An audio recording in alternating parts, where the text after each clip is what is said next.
আমরা আমাদের জায়গা বুঝে নিতে হবে। একটা ছোট্ট গল্প বলি, যে গল্পের মধ্যে আমাদের জায়গাটা আমরা বুঝে নিতে পারবো। যেমন 100 বছরের একটা পুরাতন ঘড়ি তার একটা ছেলেকে তার বাবা বিক্রয় করতে দিল। যাও তো বাবা, এই ঘড়িটা একটা ইলেকট্রিক দোকানে বিক্রি করে আসো। আচ্ছা, ছেলেটা ইলেকট্রিক দোকানে গেল, ইলেকট্রিক দোকানদার ঘড়িটা দেখে পুরাতন ঘড়ি বিরক্ত বোধ করলো, দাম বলো না, এটা নেওয়া যাবে না। ঘুরে আসে বাবাকে বললো যে নেওয়া যাবে না। ওর বাবা বললো, যাও তো এটা একটা ওই ঘড়ির মানে একটা ভ্যাংরি দোকানে যাও তো, কত দাম বলে। ভ্যাংরি দোকানে নিয়ে গেল, বলতে এটা ওজন হিসাবে 50 টাকা হইতে পারে।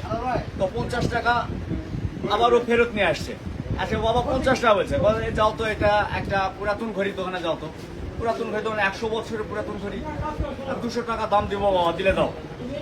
আবার ঘুরে নিয়ে আসছে। ওর বাবাকে বলে যে 200 টাকা দাম হচ্ছে। বলছে তুমি এটা একটা মিউজিয়ামে যাও তো, একটা জাদুঘরে নিয়ে যাও তো। এই ঘড়িটার দাম কত বলে। মিউজিয়াম জাদুঘরে নিয়ে যাওয়ার সঙ্গে সঙ্গে জাদুঘর ওরা দেখে বলে 100 বছরের পুরাতন একটা ঘড়ি, এ তো আমাদের কালেকশনের বাইরে। তুমি যদি চাও আমি 5 লক্ষ টাকা দিয়ে এটা আমি নিতে পারবো। তার মানে জায়গা বুঝে, যেমন পণ্যের দাম বিভিন্ন জায়গাতে বিভিন্ন রকম হয়, আমরা মানুষ, আমাদেরও একটা জায়গা আছে, আমাদের জায়গা বুঝে আমাদেরও দাম আছে।